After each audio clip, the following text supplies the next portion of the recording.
Rock of ages, cleft for me, let me hide myself in thee.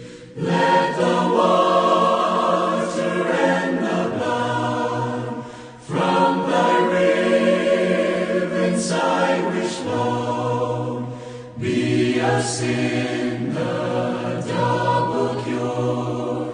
Save me from this guilt and blood. Not the labors of